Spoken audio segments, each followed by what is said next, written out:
Tiene la palabra la senadora Moreira. Gracias, presidenta. Bueno, quiero empezar diciendo otra vez Venezuela. El informe Bachelet y algunas declaraciones de prensa parecen haber sido el desencadenante de esta discusión en el plenario, que la encaramos con mucha tranquilidad, con mucha conciencia de lo que estamos discutiendo y en el espíritu de que frente a la ciudadanía en su conjunto quede clara la posición de cada parte. El 21 de febrero tuvimos esta misma discusión en la comisión permanente, concurrió el ministro y allí la bancada se expidió y la comisión permanente hizo suyo finalmente, resuelto por mayoría, esta declaración de respaldo a lo actuado por el gobierno. Y el 25 de julio, en la Comisión de Asuntos Internacionales, además de discutir el tratado con la Unión Europea, se volvió a discutir sobre Venezuela, 25 de julio, estamos a 6 de agosto, sobre todo por la forma en que el gobierno uruguayo se retira de la Asamblea General de la OEA ante una maniobra insólita de inscribir las credenciales de un representante de Venezuela avalado por Guaidó, siendo que la propia OEA había suspendido a Venezuela al aplicarle la cláusula democrática en abril del 2019. El gobierno uruguayo se indignó con justa razón, denunció la violación de la resolución 46.182 de Naciones Unidas, que obliga a que sean los ejecutivos, y Venezuela todavía tiene un poder ejecutivo, independientemente de cómo lo califiquemos, los que designan a sus representantes, y denunciando esta maniobra de la OEA que un día saca a Venezuela y al otro día reconoce que son representantes legítimos de Venezuela los designados por Guaidó. También el gobierno uruguayo, el 25 de julio, en la Comisión de Asuntos Internacionales, hace 2 semanas, denunció la creación de mayorías arrancadas en la OEA 18 a 16 para declarar crisis humanitaria en Venezuela como pretexto para la intervención en este país, aunque Venezuela no había pasado el protocolo que determina cuándo existe crisis humanitaria en los países. Digo, para los que defienden lo jurídico encima de lo político, me estoy refiriendo al conjunto de normas, procedimientos y reglas que deben respetar los organismos internacionales en su tratamiento de los países, especialmente de los países en situaciones tan graves como Venezuela. Y aquí el canciller alerta sobre el decadecimiento de reglas institucionales de la OEA, y esa es la razón por la que está Naciones Unidas en Venezuela, no la OEA, y esa es la razón por la que tenemos un informe Bachelet en Venezuela, acordado y pedido por el propio gobierno venezolano. Y esa es la razón por la que tenemos negociaciones en Noruega y en Barbados, donde están las Naciones Unidas, donde está la Unión Europea y no la OEA. Y esa es la razón por la que el Uruguay, con el grupo de contacto, se enmarca en el cuadro de las Naciones Unidas y no de la OEA. Esto es muy importante, señora presidenta, es muy importante decirlo. Uruguay denuncia la estrategia de la OEA, denuncia la estrategia del Grupo de Lima. El Grupo de Lima, se estaba por reunir el Grupo de Lima, pero resulta que entre 2 o 3 dijeron, antes de que se reúna el Grupo de Lima, vamos a recibir a Guaidó y vamos a hacer una declaración a favor de Guaidó. Y el Uruguay dijo no, porque en esto de Venezuela dictadura se olvida lo esencial, y es que el Uruguay no está tomando parte ni a favor del gobierno ni de la oposición. Está tratando con ecuanimidad las partes y negociando con los dos, también con la oposición, Y en este Senado de la República la oposición está tomando partido por una parte, en el reconocimiento de Guaidó, en el respaldo al actuado por la OEA. El gobierno uruguayo no está haciendo lo que tiene que hacer el gobierno uruguayo, que además se prestó e incentivó a una salida negociada. Entonces, el Uruguay denuncia la estrategia de la OEA, el Uruguay denuncia el Grupo de Lima, y el Uruguay se niega a respaldar a Guaidó. Y este asunto nos divide, señora presidenta, divide aguas en este Senado. Nosotros no vamos a respaldar ningún presidente encargado de Venezuela ni de ningún otro país de América Latina. Colonialismo tendría que haber terminado hace tiempo. Todavía está, ¿no? Porque me acaba de llegar que Estados Unidos declaró el embargo de todos los bienes de Venezuela, de todos los activos de Venezuela.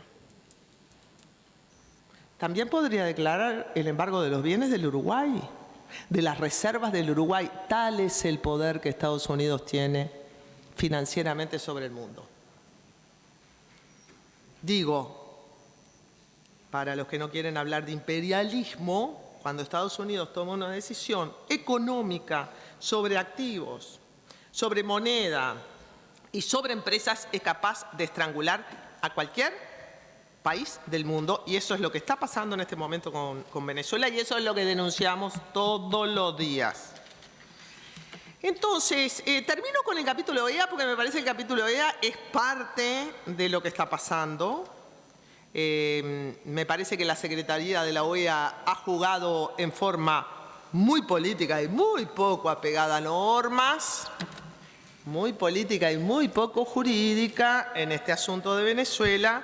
Y recordemos que la OEA, frente a las dictaduras, a Venezuela le aplicó la cláusula democrática, pero tradicionalmente, por lo que ha sido la constitución de la OEA y por el factor Estados Unidos en la OEA, jamás denunció ninguna dictadura latinoamericana. Me van a decir, no estés con los ojos en la nuca, que eso pasó en los años 60, los años 70, 30.000 desaparecidos en Argentina. Nadie sacó a Argentina de la OEA. Sí habían sacado a Cuba, ¿no? Pero Argentina no, a Brasil tampoco, y tampoco la OEA está jugando en los asuntos internos de Nicaragua, de Colombia, de Haití o de México, por mencionar a 4 países con problemas.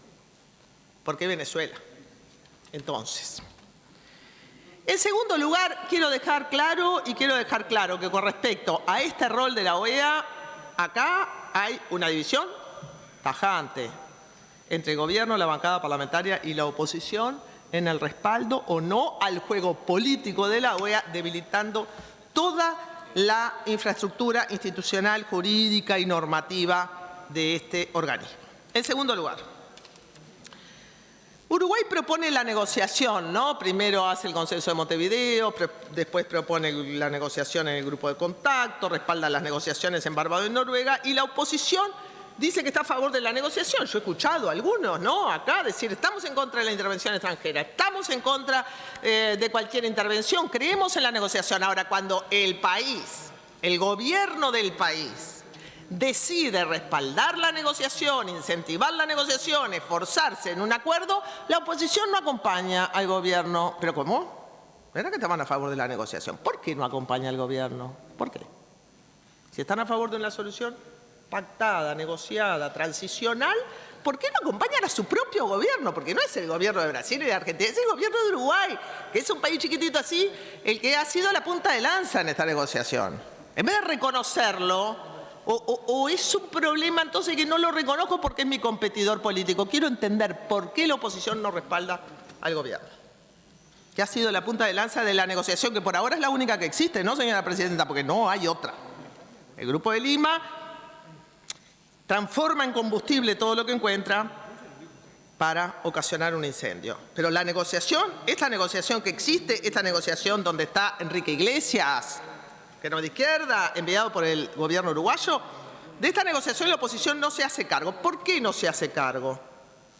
Pretende que el gobierno uruguayo quede aislado en la defensa de la dictadura de Venezuela. Lo siento, pero como estrategia es una estrategia completamente fracasada, porque ahora se pueden rasgar la vestidura y prorrumpir en gritos y llantos, revestidos de ética y respeto por los derechos humanos en este recinto, pero lo siento mucho, fuera de este recinto, el reconocimiento que hay al rol de Uruguay en tratar de buscar una salida negociada con Uruguay es unánime. Es unánime.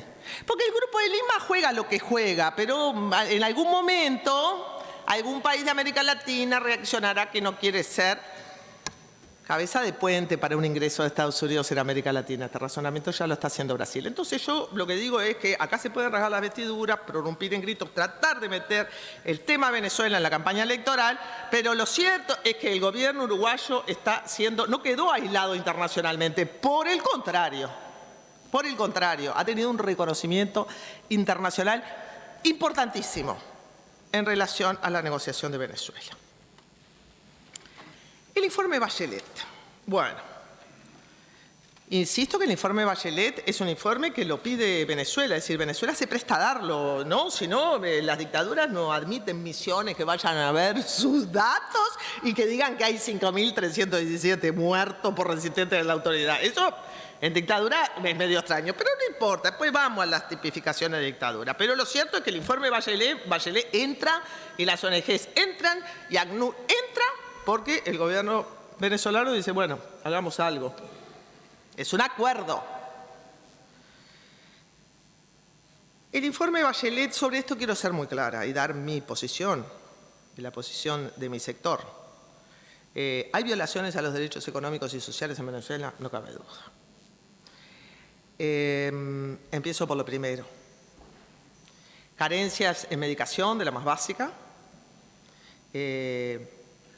Carencia de comida, de la más básica. Es cierto que nosotros decimos, bueno, medicamentos y comida en Haití, no hay. Nadie está hablando de Haití, claro. Es cierto que nosotros decimos problema de crisis alimentaria, hay en muchos países. Pero como sé que a esto no van a decir de qué sirve compararse con otros países, ahora estamos hablando de Venezuela, ya sé que me van a decir eso. No insisto con el tema, pero es cierto que las carencias en medicamento y en alimentación están muy presentes en muchos países de América Latina. Y lo digo esto porque el informe de Bachelet, que jamás habla de la dictadura en Venezuela, lógico, porque el informe de Bachelet lo que da es recomendaciones a un gobierno al que lo reconoce, pese a denunciarlo, para que ese gobierno corrija ciertas trayectorias que su desembocadura va a ser terrible. Eso es lo que hace el informe de Bachelet, ¿no? Eso es lo que hace. Hay que leer el informe y dice, bueno, usted tiene que desarmar a las FAES, a las Fuerzas Especiales. Usted tiene que asegurar esto. Le da recomendaciones a un gobierno, pero para darle recomendaciones a un gobierno primero tiene que reconocerlo, porque si no, no hay recomendaciones. Esto es la parte del informe de Bachelet de la que nadie habla. También quiero decir que todo Estado y todo gobierno le tiene que dar de comer y le tiene que dar medicamentos y atención sanitaria a su gente. En particular, me sumo a la biblioteca que cree que el Estado tiene que velar por los derechos económicos y sociales. Y me sumo a esta biblioteca porque es la biblioteca contraria a la biblioteca del Estado mínimo. Pero hay violaciones a los derechos humanos, pero las sanciones económicas han agravado las violaciones a los derechos humanos en forma terrible. El informe de Bachelet es conclusivo respecto de una cosa que sí me importa, los crímenes de resistencia a la autoridad y la violencia institucional. Los crímenes de resistencia a la autoridad y la violencia institucional son terribles. Sobre esto no hay duda, 33% de los homicidios se producen por resistencia a la autoridad, la violencia es altísima. En Venezuela hay declaración del estado de excepción y hay militarización de las instituciones del Estado. ¿Yo ya estoy llegando a los 15 minutos? Muy bien. Sobre esto digo, sí, yo no quiero una nueva Colombia en Venezuela con paramilitares, con parapoliciales y con 8 millones de víctimas. No quiero eso. Ahora, las políticas de mano dura están campeando en América Latina. Y digo esto muy especialmente porque, como acá tenemos instalada el tema de la militarización de la seguridad pública y como acá tenemos instalado el tema de los exmilitares presidentes y como acá tenemos instalado el tema de la mano dura, yo les quiero decir que el tema de la mano dura termina ahí, termina en Venezuela y termina en Colombia. Termina en violencia institucional, policial y militar. Así termina la mano dura. Y yo deploro la militarización del proceso venezolano y deploro la violencia institucional. Y, por supuesto, creo que hay una crisis del orden republicano gigante. No hay independencia de los poderes del Estado. Ahora, eso sí, cuando la Asamblea, porque los dos salieron con voto, Maduro y la Asamblea, pero cuando la Asamblea tuvo su voto, a los 6 meses quisieron derrocar a Maduro. Muy bien. Entonces, ya termino, señora presidenta. Ya se acabó su tiempo, Sí, señor senador. termino. Yo creo que acá no tenemos una actitud de denuncia, sino de compromiso. La oposición está preocupada y nosotros estamos ocupados. Esto parece una discusión entre ética y política. Yo no lo creo. Acá estamos, los que procuramos una salida negociada y los que no. Los que no reconocemos a Guaidó y los que reconocen a Guaidó. Los que no queremos injerencia externa de Estados Unidos, los que estamos en contra del bloqueo económico y de las últimas medidas de Trump que van a estrangular al pueblo venezolano y los que no dicen nada sobre esto. Y esta discusión, señora presidenta, es irreconciliable.